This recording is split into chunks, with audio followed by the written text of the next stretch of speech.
This podcast is part of the Big Heads Media Podcast Network. Go to bigheadsmedia.com for more great podcasts. You know who I can do without? I can do without the people in the video store. Which ones? All of them. This is Massive Late Fee with Mike and Mark.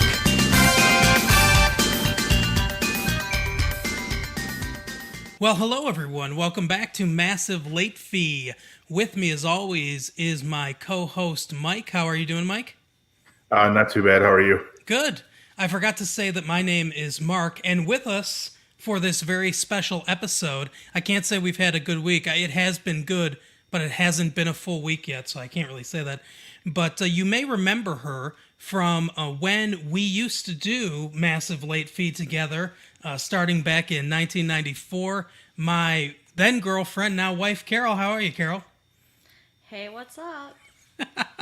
I've missed that after all these years. It's funny. Oh, I know, 25 years. Yeah, well, the podcast ended, less than 25 years ago, but yeah, that's when we started it, and interesting kind of how it ended. But yeah, I guess people will figure that out at some point. I guess. It was in all the papers. That's true. So we are here specially for you this week to talk about Black Mirror, the 5th season. Is it the 5th season, Mike? Yeah. The 5th season of Black Mirror just debuted, and since it's only 3 episodes long, we figured we would, instead of trying to go episode by episode or do some sort of deep dive, that we would just give you guys a free extra special episode and kind of go through all of them at once. I know, Mike, that and Carol, that part of the reason that this season is so short is because Bandersnatch isn't technically part of this season, but they worked on it during their work of this season. So I know they put a lot into that, and that's one of the reasons why it's a little shorter. I don't know about you guys, but Bandersnatch was okay, but I think I would rather have had 2 or 3 more episodes of this season than Bandersnatch. Yeah, definitely. I feel gypped. I don't know. I'm not a huge Black Mirror fan, so I don't feel especially, like ripped off or whatever. So I'm fine either way. I didn't think Bandersnatch was that good, but Yeah, I didn't like it that much either. But we will start, I suppose, with the first episode. I believe the first episode, it's so weird to try to figure out how they do this because they go backward, but then they start to go in order. I don't know exactly what they're doing. But I guess we'll start with the first episode, I think, is Striking Vipers. yeah, it's Striking Vipers. I think it was. I think... It's episode 1. That's the order it came in for me, at least. I don't know. Maybe it was different. But yeah, interesting episode. I guess I'll run through the plot real quick, and you guys can comment as you see fit. But a man, well, actually, I guess they start out when they're younger, and they first kind of meet up. We get a sense of the relationship. The Anthony Mackie plays the main character. Devotees of the Marvel Universe might recognize him as... it's not Hawkeye. That's DC. Falcon. Yeah, that's right. Mike, not even a Marvel fan, or not a Marvel movie fan, but knows who he is. Anyway, so he plays the main character. He and his girlfriend they're all kind of living together, and this buddy of his has a girl, like a regular girlfriend, that they all kind of live together, and they start playing this video game, Striking Vipers. It's very reminiscent of Street Fighter 2 or Mortal Kombat, but I think probably more Double Dragon. Yeah, a little bit of that too. And you see they kind of bond and everything, and then it inexplicably goes 11 years later. Because I think they were roommates at first, and Anthony, I don't know their character names. Anthony, the one guy's Carl. I don't remember the other guy's name, but yeah. he and his girlfriend, they had met as roommates, and then 11 years later, it shows they're married. Is really, I guess, why they did that. Yeah, and they have one child, and they want another one, and it's his birthday party, and he looks kind of miserable. They're at a barbecue. He's cooking burgers. He's got that 1,000-yard stare where he's just kind of staring out at nothing. And his buddy comes over. They establish they haven't seen each other in a while. A year. Yeah, that he's downtown working. I think he works as in the music industry in some capacity, I think is what he said. Yeah, that makes sense, because I noticed at one point he's like at his work and he's wearing like a tank top. I'm like, where does this guy work? But yeah, so he comes over and he gives him a new copy of this game. Striking Vipers X. It should be Striking Vipers Triple X. Right. But so he gives him that, and it's got this virtual technology.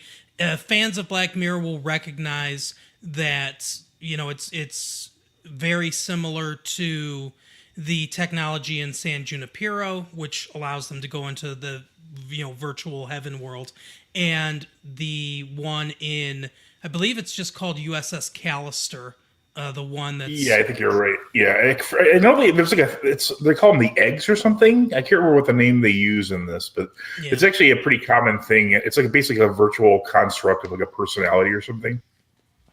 Yeah, exactly. And so that's what it hooks up to, and you can go into the game.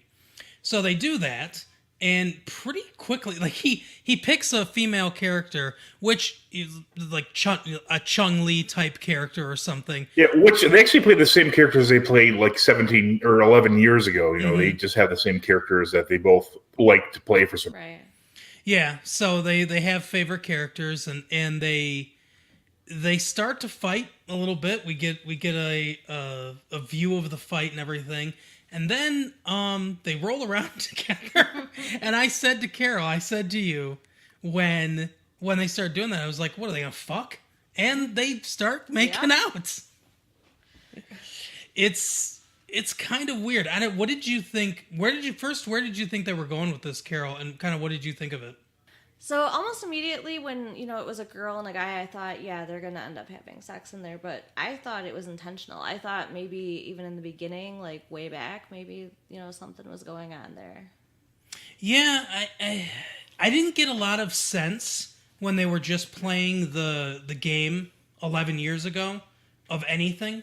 You know, it was a very quick kind of just like slice of life thing. I guess this is where these people were. That's why it was so jarring to me when they moved 11 years into the future, because I'm like, okay, they, you know, 11 years from now, they're basically different characters. They're different people because they've changed a lot. But I mean, I guess I kind of... They had a little bit of stuff, like, you know, where he was like ignoring his, like, you know, his wife to like play games with his friend. You know, he obviously had like a pretty deep, you know, relationship with his friend at that point. Mm-hmm. Yeah, and I guess the point of this episode is probably video game addiction and you know, mixed in with how we sexualize everything, like any technology. I'm guessing that's sort of the lesson they're going for. Because, like, yeah, go ahead. I don't really think there was a point to the episode. I don't think they really clearly illustrated or, you know, even like came close to like an actual... I mean, obviously there's like some weird like sexual relationship between the two of them that only manifests in like a virtual environment. Mm-hmm. And then, you know, at the end of the episode, they even try it out. Like, you know, they meet up in person and kiss, and just neither of them feels anything, you know, from it. Right. Yeah. Actually, Carol, you can speak to this point a little bit since you're the female here. Carol, I was saying that, you know, it's sort of interesting that the guy likes to be a girl while they're having sex, and that he talks about how it feels different and everything, which obviously it would. I mean, Mike and I don't know what that feels like, but Carol's point of view is that it wouldn't really happen that way. Speak on that a little bit. Well, no, I was just saying I don't think that he would really be able to experience what it's like to have sex as a woman, because you don't have the same parts. I mean, arousal feels like arousal, but as far as the actual act of sex, there's no way that his body could feel that or his mind could understand that. Yeah, see, it's always very vague in the Black Mirror universe exactly what time period they are and what level of technology they have. Mm-hmm. So I mean, at different points, it seems almost. I mean, I don't know that they. I mean, it's hard for me to even tell if they're implying that he could clearly mimic like the human brain and like the female version and have that same experience, or if that's even possible with a level of technology, because they're just very vague on it. Like this, the only really highly advanced technology in this episode is like they have like holograms everywhere. Like the guy's playing a pinball, and it's like a holographic pinball at one point. Yeah, because in that USS Callister one, it's like he's not the main character is not, or the main bad guy, whatever you want to call him, is not actually there. I mean, he's there, but it's more just like a virtual thing that where he can feel sensation. The reason that the other characters are, quote unquote, actually there is because he puts their DNA in that DNA sequencer and recreates them inside the virtual universe. But in San Junipero, when technology seems to have advanced, it seems clear that their consciousness at least is really inside that world with those avatars. So I'm not sure, like you said, I'm not sure what level of technology we're dealing with. If it's just like a virtual reality construct, then I kind of agree with Carol that he probably can't experience it, at least not exactly like a real woman can experience it. Yeah, I'm sure, but I mean, it's hard to tell ever if they're saying, "Oh, technology's at the point where you have a woman's brain and body," when you go into this game. I just don't know, and they never, bother to clarify. Right. Yeah, and that's part. And Black Mirror can be vague about that stuff. But basically, they get addicted to it, and they start doing it all the time. And he shirks a lot of responsibilities with his wife, with his kid. He's getting his kid to bed, just so that he can go and fuck his friend, or the avatar of his friend. And it comes to a head where she starts to see that things are wrong. He cuts it off, and the other guy is completely obsessed with doing this. And then, like you said, Mike, eventually they meet in real life. They kiss in real life to see, if, as he says, if it's a gay thing, and they don't feel anything for each other. So it's just something in the virtual world, just some connection they have there. And this is the thing. He also mentions how he tried other people. He tried other guys. He tried other things. And a polar bear. Yeah, and nothing was the same as this guy. So, I mean, that leads me to believe that there's something more to it, whether it's this connection they have, or I don't know, Anthony Mackie, wanting the freedom that his friend has, or wanting to, I don't know. I'm floundering around searching for something, because like you said, Mike, this was an okay episode, but it wasn't as focused as a lot of Black Mirror episodes are. Where you go ahead. I had no issues with any of the acting was really good from all parts. The computer graphics were really cool, and they showed him showing up in the virtual world. I mean, it was an interesting premise, but I just feel that they didn't finish the whole idea. Yeah, I agree. It definitely does seem like a half-finished idea to me. I mean, but at the same time, there's so many things you could just kind of imagine that it's trying to tell you, and they could all be right. I mean, it's kind of like a very shotgun type approach to ideas and thoughts. I mean, there's a whole issue of separating sex from love and that sort of thing, which you could take from it. You could take from it that Carl is like a transgender person, that he enjoys being a female, but he's male body. There's just a ton of stuff you could take from it, but they never really give you any guidance or really any idea. I don't even know what the director or writer thought about this episode. Yeah, and there are instances where I guess that can be kind of satisfying, but I'm more of I like plot. I'm more of a person that likes to know, kind of like you said, likes to know what the director and the writer are trying to say. And then just, form my opinion based on that. I'm not as huge of a open-ended kind of person. There are a few movies that have been like that where I'm like, okay, that's satisfying. I can interpret things in a few different ways. But even then, usually they give you a little more structure, a little more guidance as far as what the overall message of the episode is. This seems like they just didn't have an ending in mind. It's like, oh, hey, it would be cool if we did this, and it's like, Well, how does it? Like, I'm not really sure. And Carol, what did you think about how the ultimate resolution, because he tells his wife what's going on, and the ultimate resolution, it seems to be that once a year he can go into this virtual world and have sex with his friend, and I guess she gets to go out in the real world and have sex with somebody else. Well, like I said, it's not the same.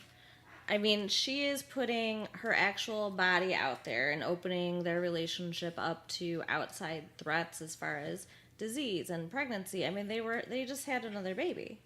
What if she gets pregnant again? Are they going to even know if it's his? So I don't think it's quite the same, but I think another message that could have been coming from the episode is, what it did to their marriage. I mean, there's a separation there that, the technology, separating people again. Yeah, that seems to be kind of an overall thing with Black Mirror, where, a lot of episodes are about that and usually about something else too.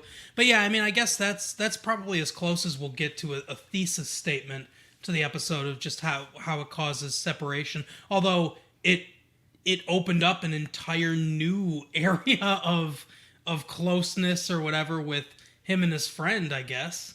I guess. Yeah, it could also be like another idea that's present here is like separating sex from love. I mean, obviously the human mind is a very complicated thing, and there's a lot of evolutionary things going on there. But I mean, in a sense, he likes his friend and he likes having sex with him, but he's not going to leave his wife for his friend.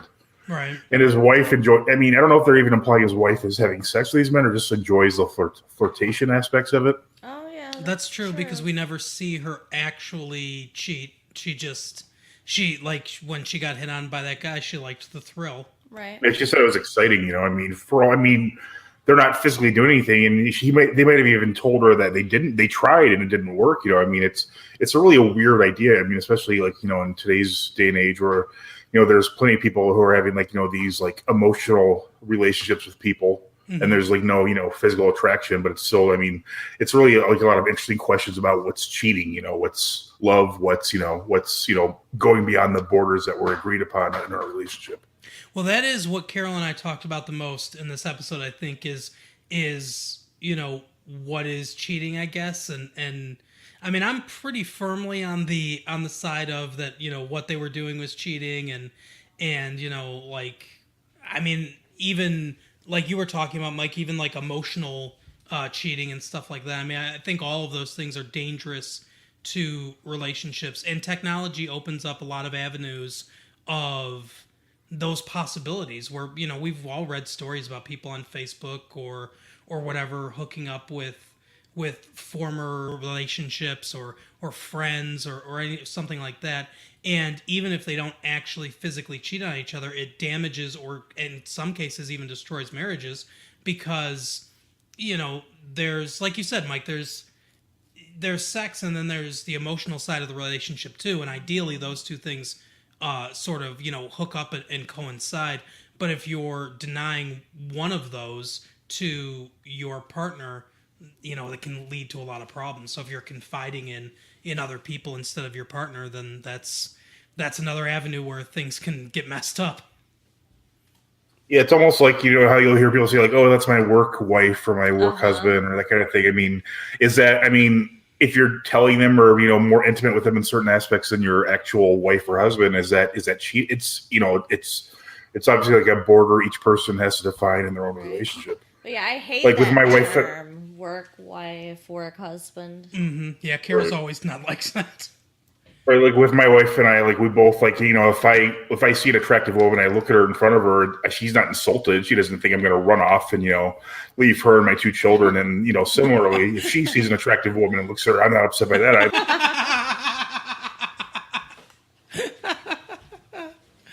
Oh man.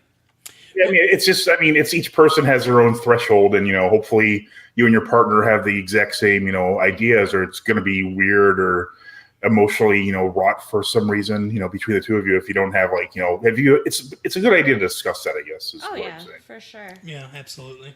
I mean, I think that we have discussed it at great length. There is no doubt in my mind where that threshold is for us. Right. But I know as a young person, I was all about just trying to push that envelope all the time. And, Yeah. I think that comes with the maturity of a relationship.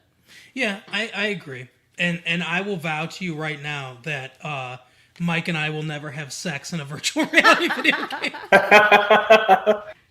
Oh my god. Yeah, and it's like too. It's like, I mean, it could even be a comment on like pornography. Like if you're like someone watches pornography on the internet, some people think that's cheating. I think the idea of that being cheating is ridiculous, personally. But I mean, it's like, to some people that's like, oh, I mean, in a sense, he was going online and watching or engaging in a sexual, I mean, there's another person, but I mean, you could say that's about pornography. I mean, there's so many loose ends in this episode. You really have no idea what it's even trying to say. Yeah, totally agree. So I guess we've pretty much rang that one dry. Right. We'll move on to the second episode, Smithereens. This was a pretty interesting episode. I would say a darker-ish episode. Maybe the darkest one of the series. Or not the series, but the darkest one of this season. For sure. Well, the British version of series is a season, so you are technically correct. Yeah. But so it starts out with a man sitting. It's like an Uber or Lyft. I can't remember what they call it. It's not either one of those things, obviously. It's some company they've created.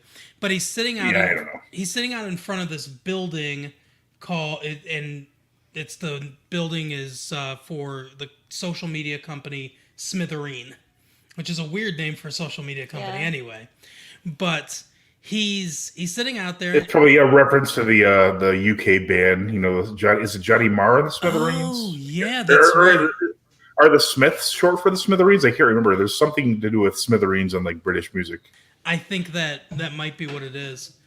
But so he's sitting out there. He picks up a woman and he's meditating while he's doing this. He's just kind of sitting there and going through this mantra, which is another thing that people do now, where they have these apps, these meditation apps. They're everywhere, and people will meditate in their cars or meditate sitting on their bed or whatever. I used to do it in my car before job interviews. But so he would he'd sit there, and then this woman wants a ride, so he takes it. And he picks her up and asks if she works in the building. And she says no. And then she's, just chatting or whatever. And Carol picked up on this right away. She said, he looks pissed. He looks angry at this. And of course we find out why he's so angry that this woman doesn't work at this building. And then we go to a support group after that with all these people talking about loved ones that they've lost. And this woman tells a very heart-rending story about her daughter having committed suicide while she was at the university, and she doesn't know why. She blames herself. I think this story that she tells, this monologue that she has, is pretty well written, because this might be one of the only times where I've watched a TV show or a movie where I kind of got it. No one, I mean, knock on wood, but no one really close to me. I knew one person that committed suicide, but they were like a tangential friend, basically. Not someone I actually ever hung out with or anything. But so no one close to me has committed suicide, so I've never experienced that. And I kind of got it for the first time when she was talking about it, and how she wonders why. She wonders if it was this, or she wonders if it was that. She wonders if it was something that she did, and that not knowing will haunt her for the rest of her life. And, I understood that. I got that. You would definitely, if it was my daughter, Ava's who I thought of because she's the closest one to college age.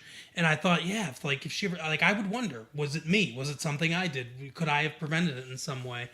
So I thought that was an incredibly well-written monologue. And then she's talking to him afterwards. He says, I've never shared or anything like that. And she asks him out for a drink, kind of insists. And then they end up having sex.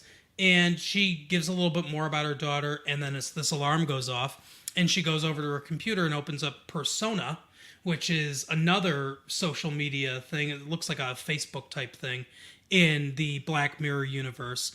And she says she's trying to get her daughter's password because they won't give it to her, even though she's her mom and she has killed herself.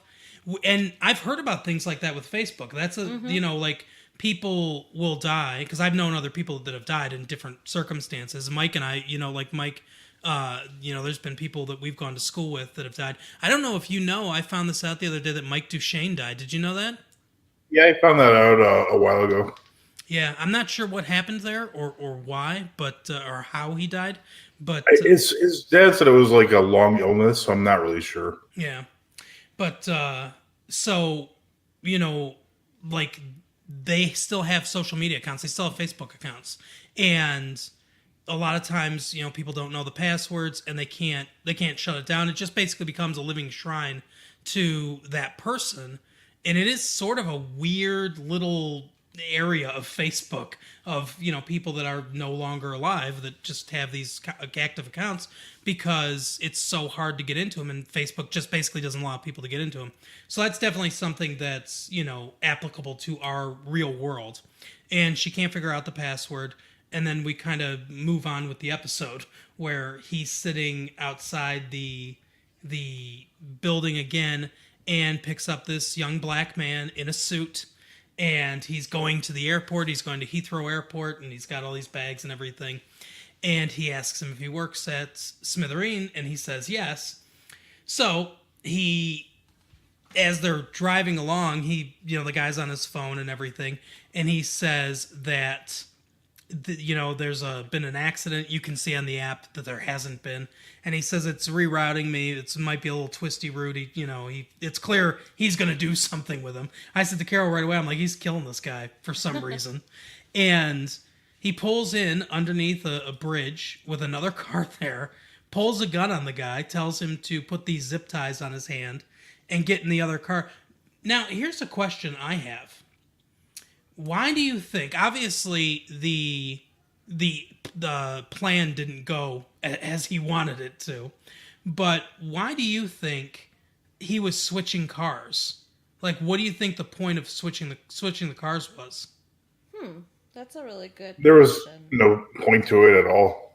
Because I can't think of any reason. There's no reason for him to be suspected of anything. The only thing I could think of is that his car and his license plate and everything might have been hooked up to the app that he was using, the rideshare app.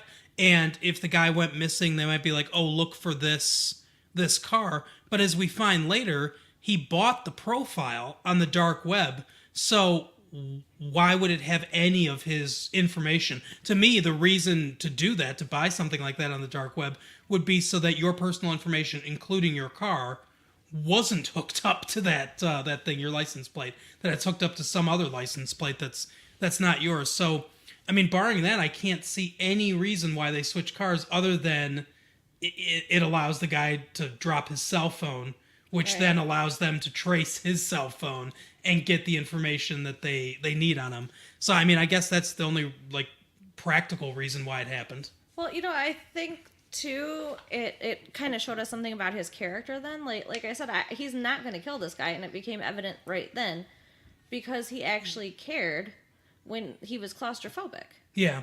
I mean, if you're going to kill someone, you're not going to give a crap. Let him freak out in there. Yeah, and that was his undoing, I guess, in this episode, was that he cared about the guy. But so they, he puts him in this other car, puts that bag over his head. The guy starts getting sick and not laying down in the back seat like he wants him to. And some police see him, and he tries to outrun them, gets caught up in this field, and that's where we finally figure out sort of what's going on with his plan, is that he wants to talk to Billy...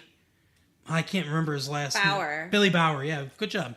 Billy Bauer, who is, we quickly learn, is the head of, or the founder of this Smithereen company. And I mean, I figured it out pretty quickly at this point that someone that he knew close to him died because he was in that support group, obviously, and that he wanted, or that he thought that this guy, this Billy Bauer guy, was in some way responsible. Mm-hmm. And what I thought it was gonna be was that someone else was looking at their phone or whatever when they got into this car accident, but it turned out to be him. So they go through all this stuff. There's a lot of, he goes from an HR lady to the COO of the company to eventually they contact this Billy Bauer guy, played by Topher Grace from that 70s show fame. And he, they're debating whether or not they should allow Billy Bauer to talk to him because of, I guess I kind of get what they're saying. The social media company gets the FBI on the line and has them, be a liaison between them and the local police there. And it kind of shows the power of the social media stuff and everything they can find out about you, because this COO and the social media company are able to find out all the stuff about this guy before the police do, before the FBI do, and they kind of have all the information on him. And anyway, so they, they're debating this, and like the FBI guy agent points out, for all we know, as soon as he gets you on the phone, he's going to kill this guy. That's kind of part of his plan. And I guess I kind of see that. The COO is worried that they're going to try to extort money. And we find out that Billy Bauer is in the middle of a 10-day silent retreat where he is in nowhere, Utah, which Carol and I have driven through before to get to Las Vegas, and it is the most desolate place in the country. But he's there in a glass house for some reason. I don't understand. Some kind of torture? Yeah, he's in a glass house in the middle of the Utah desert, and he's not communicating with anyone. No phone, no computer. He's totally kind of off the grid for 10 days, and he's 6 days into it, and she doesn't want to disturb him is part of it. But they bring him a satellite phone, and he's talking to him. He's like, yeah, I want to talk to the guy. And when the FBI agent says that for all we know, he's going to kill him as soon as he gets on the phone, he's like, yeah, I don't get that feeling, which is a kind of a funny line. And then he, eventually he does talk to him on the phone, and he tells him his story that his wife or his fiance and him were driving, and he was like addicted to his phone, addicted to this app. Had to have it all the time, had to look at it all the time. And they were driving on a road, and he was bored. She was asleep. So he looked at his phone because somebody, liked a comment that he made on one of their pictures, a dog picture.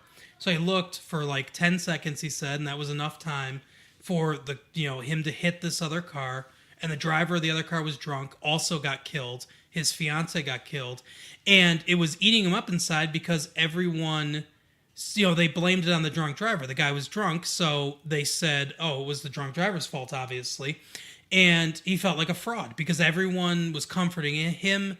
Everyone felt sympathy for him, and he knew he was the one that was responsible for this. And it was the only, this was the first person that he unburdened himself to. And he basically, said, why do you make it like this? Why do you make it so addictive and everything? Mm-hmm. He kind of blames him, but also, he takes personal responsibility for it. It's very clear that he knows it was his fault. But he also kind of blames him as maybe an accessory or something like that to this murder, which, I get that they make social media addictive. And the guy says, I don't know if this is true or not, but Topher Grace's character says during the episode that there's a whole department that works on how to make it addictive, how to hit the dopamine centers of the brain and stuff like that, which, obviously is not really something you should be doing. But I'm a big believer in people taking personal responsibility. You don't have to become addicted to anything. You can like with the social media stuff, you can use willpower to not use it, to not look at it while you're driving, and stuff like that. People shouldn't do that. So I don't really think that, like, if someone gets into a car accident because they were looking at Facebook and they kill somebody, I don't think Facebook should be legally responsible, nor do I think that Mark Zuckerberg should feel a moral responsibility to that death, because it's in the person's own control to not look at their phone while they're driving. Well, yeah, it's the same thing as if somebody got in an accident because they were eating a frickin' cheeseburger with the opiate cheese. I mean, right. It's not McDonald's fault that they couldn't multitask. Yeah, I agree. There's a lot of interesting ideas in this one, I think, because really, it's almost like you could even take it as like a loose interpretation of the opioid crisis. You could say well, these they weren't making these to be used in a poor or even illicit way, but I mean, just so happened that people got hooked on them and they had to keep getting more and more of them. Yeah, that throws a monkey wrench into my thought process then a little bit, because I mean, I do feel like the pharmaceutical companies were predatory in and criminally negligent in. And I think they're being sued by several states, at least the ones involved in really popularizing opioids, and a lot of doctors are being arrested. Locally around here in Warren, there was 3 doctors arrested for prescribing it was a ridiculous amount of opioids. It's just even a layman like myself would say, that's way too many. I don't think you need that. Yeah, exactly. But yeah, so I mean, I don't know. It's a fine line to walk, I suppose. But to me, this episode, at least surface level, and like you said, there are lots of interpretations and a lot of ideas in this episode. Surface level is basically kind of put down your phones. I mean, that's the the baseline of people look at their phones way too much. They're into their phones way too much. But it seems it's the whole episode was written based off a meme I see in Facebook from a 70-year-old grandmother oh, kids these days are always on their phones. Yeah, it's funny. When Carol and I were talking about this, I said, I'll bet you that we had humanity had this conversation pretty much any invention of technology. I was like, once the TVs came around in the 50s, people were probably like, oh, people are eating dinner in front of their TVs now. They're not spending time with their family. They're not talking to their family. They're just mindlessly sitting there watching for sure. TV together. Or I even went farther back. I was like, when books became readily available, I was like, oh, we're not sitting around the fire anymore. You're not giving that personal connection of telling that story to the person. They're just solitarily in a book. Yeah, if you look not even too hard, you'll see a picture of it's someone made where it's oh, people are always on their phones, but then it cuts a bunch of people on the subway in the 30s, and they'll have a New York Times unfold in front of their face, they're not socializing or talking to each other, they're just looking at the newspaper. So really, what's the difference? Yeah, I guess I feel like right now, and this is why I told Carol, and I mean, I don't know shit, so I could be wrong, but I feel like we're in a transition period right now. I feel like in the 50s, probably people did go nuts about television and watched a lot, and maybe some personal connections suffered a little bit, but then eventually the wow of the technology kind of wore off and people got back to just being people again. And I think right now, with all the technology and the internet and all the apps and social media and everything that's going on, I feel like we're just in that transition period. I feel like 20 years from now, 30 years from now, it could easily, and I mean, maybe they'll come up with stuff that's even more, that just keep wowing us, maybe. But I feel like eventually, the not the novelty, because I think the internet will always be around, obviously, and everything, but the obsession with it, I think, will maybe wear off a bit, and people will just kind of go back to being people again, like they always have. And like you said, Mike, when people are on the subway or people are in their car listening to a podcast, hopefully, fingers crossed, you're listening to a podcast, people have always done that. Like, how many, go on the D train to get into Brooklyn in New York City and see how many people on that train you want to talk to, how many people you want to socialize with. Yeah, people have like Oh, go ahead. I'm sorry, go ahead, Carol. No, please. Well, just speaking of the subways and stuff, I had to take the People Mover in Detroit to get to work for several months. Mm-hmm. And at first, I was just shocked that there were signs on the People Mover warning people to pay attention to the route and look up from their phone. Don't miss your stop. Mm-hmm. And I'm thinking, who would do that? That's ridiculous. Of course you got to pay attention. Yeah, I wrote it twice one day because I missed my stop because I was looking at my phone. I like to think I'm above it, but none of us are. No. Yeah, humans have like an unlimited craving for stimulation. Yep. Yeah, for sure. It's always been that way. I'm pretty sure Black Mirror is still produced in the UK. I could be wrong on that. Yeah, I think so, yeah. But I think this is actually a pretty, definite reference to the whole Piers Morgan and whatever paper he worked for scandal, where they like were able to unlock people's phones, and they got access to the voicemails before like the police. Yeah. Like there was like a girl that was like missing, and then like I don't know the paper, so I'm not gonna, I'm not one to slander people, right? Yeah, exactly. We stay away from that.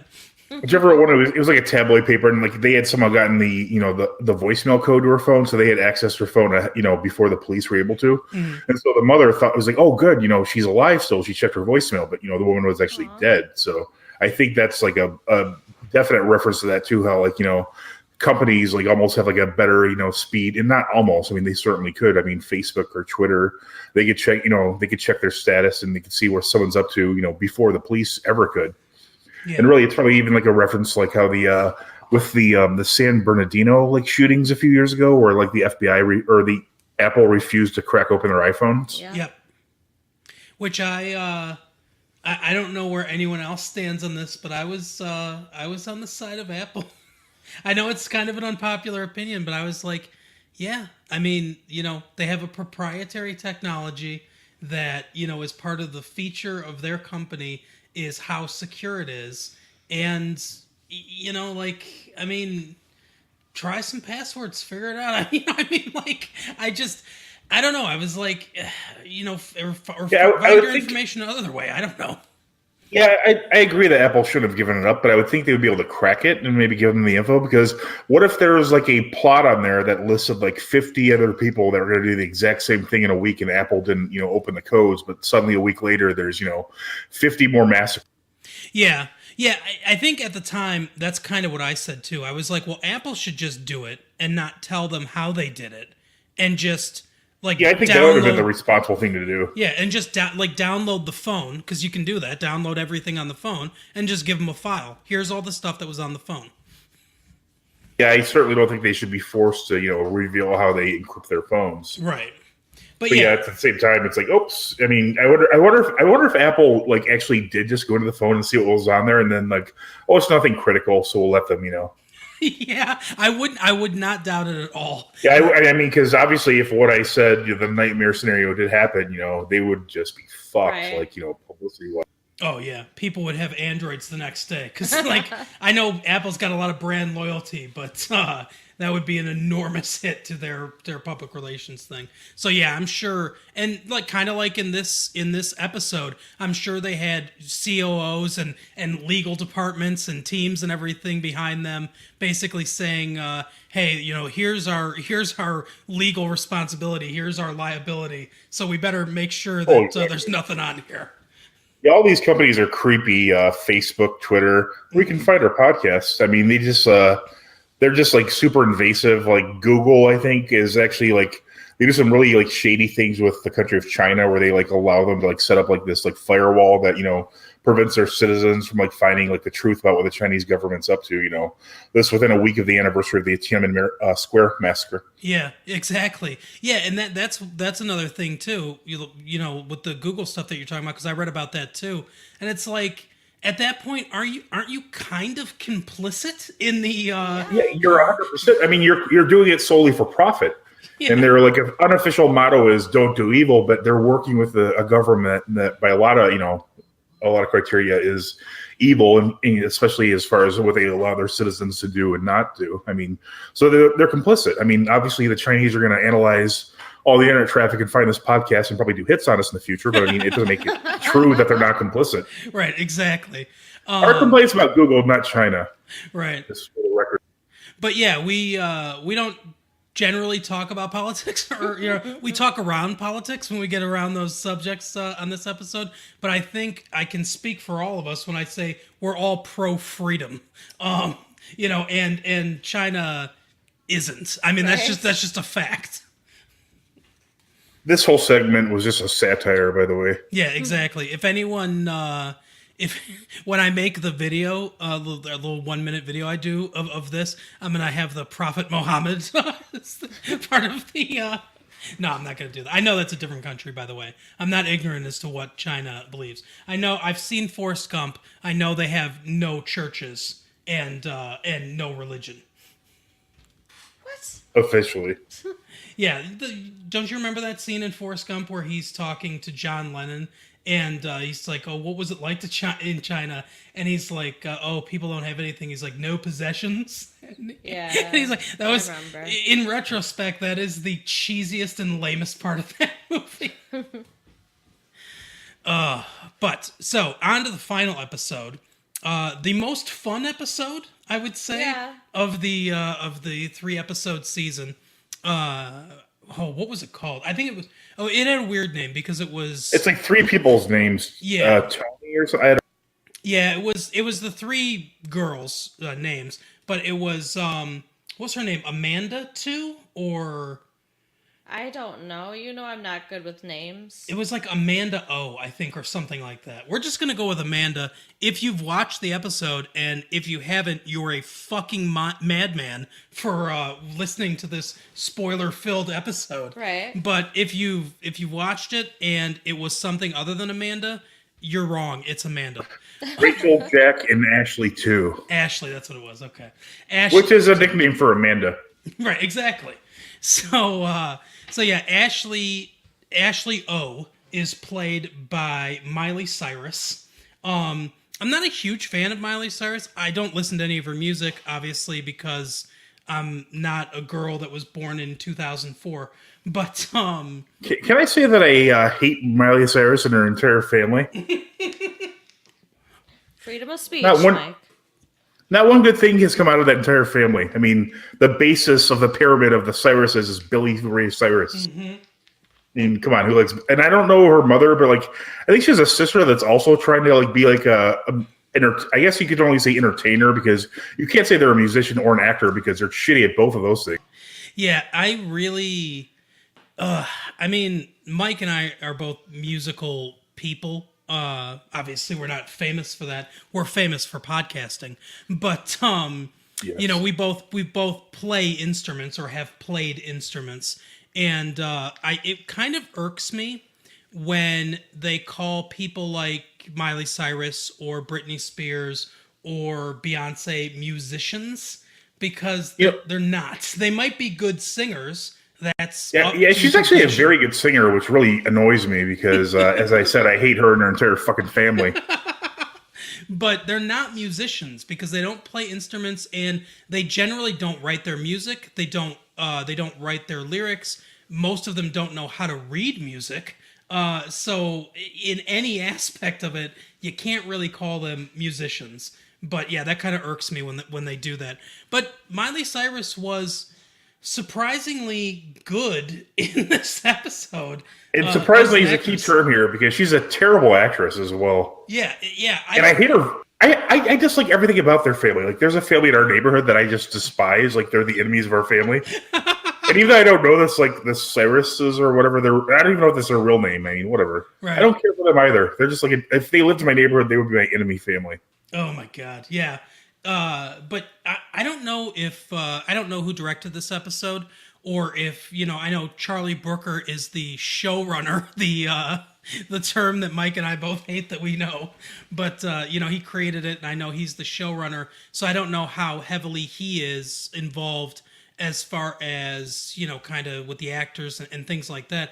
But whoever is in charge of that did a excellent job, and probably usually does an excellent job, because generally the acting's very good on this episode. But like you said, Mike, she's generally not a good actor, and she was really good in this episode. And I have to credit the people that work with the actors on Black Mirror for that. But she plays basically kind of herself. She plays a pop star called Ashley O that wears a wig and sings vapid, stupid pop songs. But in reality, she wants to sing darker, more gritty songs.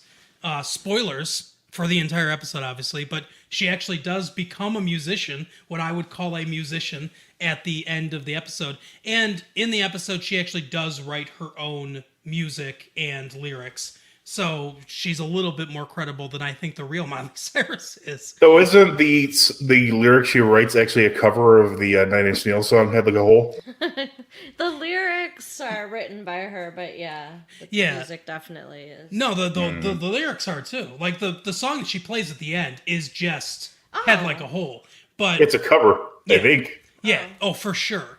But the other, quote unquote original songs in the episode, she seems to be writing, like that one kind of angry song that she's composing. She's writing it. So, and part of the episode is them getting the songs out of her head. So, Oh yeah, that was messed up. So, she does write her own original material. But it does kind of disappoint me that they didn't just write an original song and instead just did "Head Like a Hole" at the end of the episode. They really should have put some work in, and even like a not great original song, I think would have had more of an impact than just doing a cover of that Nine Inch Nails song. Yeah. But she, it becomes clear. I guess I'll just go with Miley Cyrus's character, Ashley O, for now, even though that's not the beginning of the episode. But she's doing a interview, and it's really clear that her aunt is kind of micromanaging her career, and she, she's driving in her limo after this appearance, and she seems very depressed and everything. It's clear that she's not happy with her life and how it's going. So the other two girls in the episode are two normal girls that are living with their dad, who's trying to create the better mouse, making the better mousetrap. He doesn't want mice to be killed, so he's trying to make something that is humane to get rid of mice. What he comes up with is one of the stupidest things I've ever seen in my life. But as far as making a better mousetrap goes. But anyway, that's what he's trying to do. And he, so they're living there, and we find out that their mother died of an illness a few months back, or a couple of years back, something like that. And the younger one is super into Ashley O. The older one is into music that her mother liked, kind of Nine Inch Nails, Nirvana. What else did she mention? I don't remember. Soundgarden or something like that. So. Sort of the 90s grunge stuff. And so they have a disconnect between them. They're not really talking to each other or anything like that. And in this interview, we see that they've created these Ashley 2s, which are little robots that are equipped with Ashley's personality. And you can talk to it, you can ask it questions, it'll sing to you. It's basically a little AI robot. And she wants one, so she gets one, and it's like her only friend. Oh. Yep. I just realized they call them cookies, not eggs. Yeah, that's like right. Their term. Yeah. But yeah, she gets one, and she starts getting obsessed with it and talking to it all the time. It's like her only friend. It convinces her to do the talent show at school and dance to one of Ashley O's songs, which she doesn't dance great, which, it's believable that a 15-year-old would not be able to learn, this choreography or whatever, or just not have the natural rhythm to really carry it off. But she also accidentally knocks over the stool and at the very end of the song and really, embarrasses herself. And as they're driving home, she's like, "I've disappointed Ashley too." Like she really treats it like it's a real thing, Yeah. a real person. And so her sister hides it from her, puts it up in the attic. At one point, I was like, "Why is this happening? Like, why isn't she just throw it away? Why is she hiding it?" But then it becomes clear why. It's very quick. The explanation for why it's important that it's hidden is very quick, but I picked up on it. So we go back to Ashley, and we learn that they have a doctor on staff, and her mother, or not her mother, her aunt, who's her manager, and this doctor and some other hanger-on are controlling her through some sort of mind control medication. Yeah. And they, because they want her to be this pop star, and she doesn't want to do this anymore. So she sees that Ashley has not been taking her medication, is, gathering evidence against her to try to, break away from her. And instead what she does is she poisons her food with all the medication so that she goes into this coma. They put her in this coma, and they hook her up to another San Junipero type technology, where I don't know if anyone remembers, but back in San Junipero, they were able to talk to people in comas because they had this weird interface with them where they could read their brainwaves. So it's like kind of the beginning of that technology, and they can see the music that she's making or that she has in her head, and they have some weird way to extract it and everything. They have a virtual mixer and all this stuff. And so they're getting this stuff away from her, and they're creating a holographic performer, which is something that they have now, that they've done with Tupac, and they've done with a couple other people. Michael Jackson? Yeah, a couple other performers that are dead. They've created these holographic, performers of them. And, that's their big plan, is to, I guess, do one more album. I don't know what their plan is, how long they're planning on keeping her alive or whatever, but to do one more album. And so, that's the plan that they're doing there. And how did she get Ashley 2 back? I'm trying to remember. Why she gave it back to her. I don't remember why she gave it back. I just remember that when she did, it ended up on a shelf. Oh yeah, that's one of the things that she didn't talk to her for like months. Yeah. Because this is another one that goes into the future, like a few months, and she didn't talk to her for like months after she took it, and then they found out that Ashley went into a coma, and that's when she gave it back to her. Oh yeah. And that's when the news story gives the reason real quick why it was hidden away, because all the other ones had been recalled because of some sort of battery issue, and you can see them all being destroyed. It's clear the aunt destroyed all of them because she knew that they would possibly be a threat to her. So, yeah, she gives it back to her, and, they say on the news, when's Ashley gonna wake up? And that was the phrase that gets the robot to wake up. So the robot wakes up, and it's watching the news of the story of her, the actual Ashley in a coma and everything. And it's trying to get away. It's trying to, whatever. It's trying to do something. And the girls, the dad's away at some sort of conference, I guess, or something. I don't know. They never really say. But they grab this doll, and the doll kind of like freaks out and shuts down. So they go downstairs, and this is, I think, why the dad is doing stuff with the mousetrap things, because for some reason he's got this device that can track the neuronal activity of mice, I guess, and he's creating a mouse that can tase the other mice, like just kind of follow a different mouse, tase it, and then someone can come and pick it up and put it out in a field or whatever. It's such an incredibly stupid idea. Yeah. I mean, they have mousetraps that are just cages. Yeah, that works better. I think I read somewhere that some people. Killing the mice. Right. I think I read somewhere that people speculate that the whole mousetrap thing was just like a reference to Disney. Oh, that's interesting. Since it's like and a lot of people were saying it's like I've never seen like a Disney movie, but they say it's like a lot like a Disney Channel kind of movie, like the vibe. Like I've never seen one. My kids thankfully aren't really into Disney that much. Right.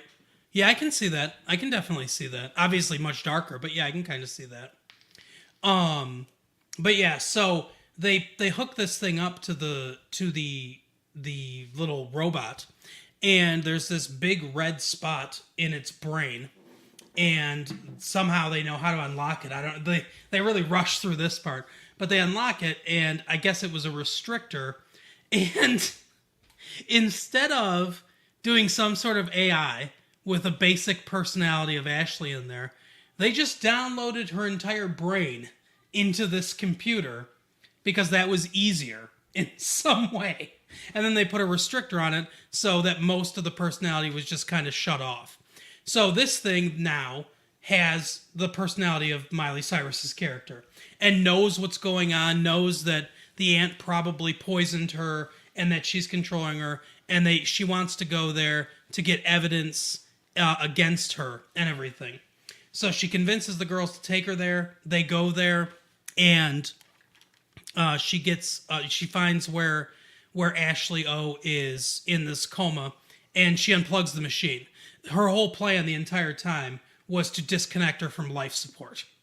But instead of that killing her, it wakes her up because apparently that overdose of drugs only put her in a temporary coma, I guess. And they were keeping her asleep in some other way this entire time. So she wakes up, and the three girls and the robot, they go to this concert that her aunt's putting on with this hologram thing. Now, there's something with the contract that is not explained. She is, on her 21st birthday, she's released from her contract. We know that. And that's what she's waiting for. She wants to be released from her contract. But for some reason, if enough people sign this petition that come to this thing, then that's null and void, I guess, and the hologram takes over, because which is the opposite of real life, where petitions do nothing. Right, exactly. But that seems to be what they're trying to say, because it's like the ticking clock element of, we've got to get here before everyone signs this petition for this hologram, or else she's screwed forever. That's they're very vague about it, but that's basically what they're saying.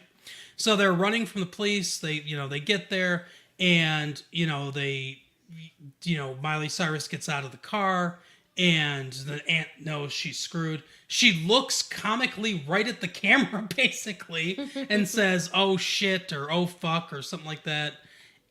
And she ends up getting down, and like she's crying and all this stuff. And so then it ends, like we said, with Miley Cyrus and the older sister playing in like a heavy metal type band, doing this Head Like a whole cover, and she's changed her name to Ashley fucking O. And it's clear that the sisters their relationship is repaired, I guess, and that's kind of where the episode ends. So Carol, what was your general impression of the episode? Did you like it? What do you think they were trying to say? I don't know.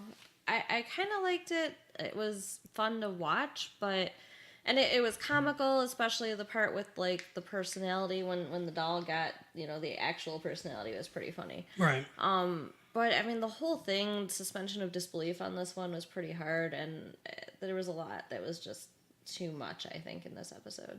Yeah, I kind of, with Mike's point about it being sort of like a Disney Channel parody, like a Black Mirror style of a Disney Channel movie, makes me appreciate it a little bit more, if that's what they were going for, because that I think has a lot of, I can see a lot of I can see a lot of the connections there, because then basically they're making a comment on how all these pop stars, including Miley Cyrus, who come out of Disney, My original crush, Haley Duff, and or Hillary Duff. Yeah, sorry. Who else? Selena Gomez. I don't know. There was like a period of time where they just kept pumping out 16-year-old pretty girls to sing songs. Ariana Grande, I think. Yeah, I think she was on Nickelodeon, maybe. Oh, okay. I mean, it's very a similar situation, but anytime you need someone to mumble a song, go to Ariana Grande. But anyway, so I think it's kind of a commentary on how that's just a machine. Like, let's get an image, let's get someone that can kind of sing, that looks good, and just push out this narrative. And that's I think that's a lot of what it was like. So if you frame it in that, where it's like a parody of a Disney Channel type movie, which a lot of these these female singers starred in back when this was going on a lot more, that makes it a lot richer to me. Yeah. What do you think, Mike? I mean, I don't know. It wasn't like, I didn't think it was a great episode of the show. I don't know. It's obviously there's a lot of commentary about various pop stars, like the one who was like not in a coma, but like rendered like obsolete by their relative. Like, wasn't it Britney Spears? Maybe like her dad or something. I'm not really sure. I think he like has all her money in a trust or something like that. Yeah, that's like definitely the various one. Like obviously like the pressure of fame and all.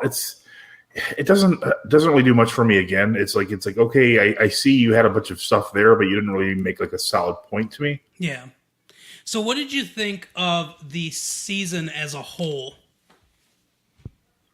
Me, I thought it was a pretty weak season. I mean, I'm not the biggest Black Mirror fan to begin with. I mean, there's some episodes I really liked. Like, I was really looking forward to the USS Callister one, and it did not, fail. It was like an amazing episode. Mm-hmm. A lot of them, I mean, they're okay. It's just like basically like a modern version of the Twilight Zone in a lot of ways, but unfortunately it uses a lot of the same like stuff that's now considered a cliche, whereas like back in like the 50s or 60s, it was like a unique kind of spin and twist. It's like, yeah, okay, I get it. Oh, it's not what I expected. Thanks. Right. Yeah. I thought season 4 was much stronger than this season. Obviously there's more episodes in season 4, so it's maybe kind of unfair to judge it on that basis, but I would say this is probably the weakest season of Black Mirror. I would say so. I still enjoyed some of the episodes on some level, and I don't think Black Mirror is done by any stretch of the imagination. I'm sure that they put a lot of work into that Bandersnatch thing, and I think that might have to do with this season being not quite as good as previous seasons. But yeah, I would probably say it's the weakest of the seasons. Season 4 is probably still my favorite. It's even if you included Bandersnatch in this season, which I don't know, I guess it's just like a movie outside of the series. Yeah. I mean, even if you included that as a season, 5 thing, just due to how much time you said was spent on it, it's still the weakest by far. It's like almost like alarmingly bad, like compared to the rest of this. Yeah, it's okay. Like, all pizza's okay, but right. Yeah, I would say that's probably the case. Yeah, like the Smithereens episode, it's like how is that even like? What is it? It's like that could be an episode of Law and Order. It's nothing spectacular. It's not really like the general theme of like, oh, technology. Unless again you're like the 80-year-old grandfather. It's like, oh, Facebook. It's making people into participation trophy seeking wimps. Right. There's really nothing unique or special or Black Mirror-esque of that, because in my mind, at least, a lot of Black Mirror is just like about the relationship between humans and technology. But I mean, it's like a story you read, from like the news, like, oh, person obsessed with Facebook. That's basically all it is. Yeah, and I think Black Mirror did a much better job commenting on social media and things like that in the episode Nosedive from season 4, the previous season. Yeah. But Carol, I know you haven't seen every episode of Black Mirror, but you've seen a lot of them. Yeah. What would you say? How would you rank this season amongst the others? I mean, I agree with Mike that this is the weakest season. I mean, there's only the 3 episodes. I actually really liked Smithereen. And then I thought the Miley Cyrus one was okay. Mm-hmm. And the one with the video game was pretty bad, so it kind of evens out to me as just like I Yeah. said, just okay. Yeah, I would say, it's like you said, it's kind of like pizza, where it's like, the worst season of Black Mirror, which this is by far, is still better than a lot of TV out there. But they definitely can do better. And I hope this isn't their last season. Oh, yeah. I hope they come back for more, because they've done a lot better work in the past. But that is our special episode for, well, the week, I guess. I don't know. You'll hear us this week too, talking about Good Omens. As always, tell a friend about Massive Late Fee and Retro Late Fee. Go to bigheadsmedia.com for some other great podcasts there. Subscribe, that helps us. Even if you don't listen to the episode, just hitting the subscribe makes your phone automatically download it, and that helps our analytics. Right. So you don't have to actually listen if you hate the show. Just hit the subscribe button. And, I don't know, listen if you want. We appreciate that, I guess. I don't know. Thanks for having me on, guys. Oh, for sure. Oh, anytime. You got anything to say to the people, Mike? Yeah, fuck the Cyrus family. All right, we will see you next time. Bye, guys. Bye. See you next time.